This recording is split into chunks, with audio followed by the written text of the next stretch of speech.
بسم اللہ الرحمن الرحیم۔ السلام علیکم مشکران سننے والے ساتھیوں، روزے کے مسئلے مسائل کے حوالے سے بات ہو رہی تھی، آپ کے مسائل اور ان کے حوالے سے جو کتاب ہے اس کی روشنی میں۔ تو آئیے آج کیا سوال لوگوں نے کیے ہیں حضرت سے، تو وہ بہترین سوال ہے۔ سوال یہ ہے، کسی نے پوچھا ہے حضرت سے کہ کون سے عذرات کی بنا پر روزہ نہ رکھنا جائز ہے۔ مطلب کیا ہے، یعنی کہ کن وجوہات، عذر کہتے ہیں وجوہات کو، یعنی کہ مطلب یہ ہے کن وجوہات کی بنا پر روزہ نہ رکھنا جائز ہے۔ یعنی کہ دیکھیں حضرت نے تقریباً 8 وجوہات لکھی ہیں کہ سنیں۔ جواب یہ ہے، نمبر 1، رمضان شریف کے روزے اور عاقل بالغ مسلمان پر فرض ہیں اور بغیر کسی صحیح عذر کے روزہ نہ رکھنا حرام ہے۔ غور سے سنیے گا۔ نمبر 2، اگر نابالغ لڑکا لڑکی روزہ رکھنے کی طاقت رکھتے ہوں تو ماں باپ پر لازم ہے کہ ان کو بھی روزہ رکھوائیں۔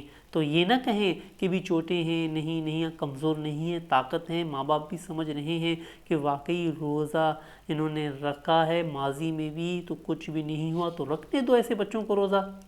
نمبر 3، جو بیمار روزہ رکھنے کی طاقت رکھتا ہو اور روزہ رکھنے سے اس کی بیماری بڑھنے کا اندیشہ نہ ہو، اس پر بھی روزہ رکھنا لازم ہے۔ دیکھو، معلوم ہے کہ بیمار ہوں لیکن طاقت ہے، بیماری بڑھ جانے کا خدشہ نہیں ہے، اندیشہ نہیں ہے، تو ایسے شخص پر بھی روزہ رکھنا لازم ہے۔ نمبر 4، اگر بیماری ایسی ہو کہ اس کی وجہ سے روزہ نہیں رکھ سکتا یا روزہ رکھنے سے بیماری بڑھ جانے کا خطرہ ہو تو اسے روزہ نہ رکھنے کی اجازت ہے، مگر جب تندرست ہو جائے تو بعد میں ان روزوں کی قضا اس کے ذمہ فرض ہے، بعد میں لازم فرض ہے کہ رکھے۔ نمبر 5، جو شخص اتنا ضعیف العمر ہو، یعنی کہ بہت ہی زیادہ کمزور ہو، ضعیف العمر کہتے ہیں بہت زیادہ کمزور ہو کہ روزے کی طاقت نہیں رکھتا، یا ایسا بیمار ہو کہ نہ روزہ رکھ سکتا ہے اور نہ صحت کی امید ہے، تو روزہ بھی نہیں رکھ سکتا اور صحت کی امید بھی نہیں ہے، تو ایسا شخص کیا کرے؟ ضعیف العمر ہے، بوڑھا ہو چکا ہے، بہت ہی زیادہ کمزور ہے، یا عورت ہے بوڑھی ہو چکی ہے، تو وہ روزے کا فدیہ ادا کیا کرے، فدیہ ادا کیا کرے، یعنی ہر روزے کے بدلے میں صدقہ فطر کی مقدار غلہ یا اس کی قیمت کسی مسکین کو دے دیا کرے، یا صبح و شام ایک مسکین کو کھانا کھلا دیا کرے۔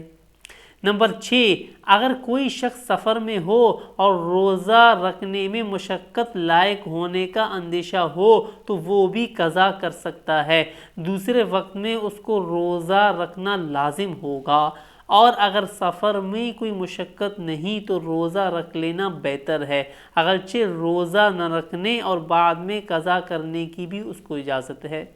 ٹھیک ہے۔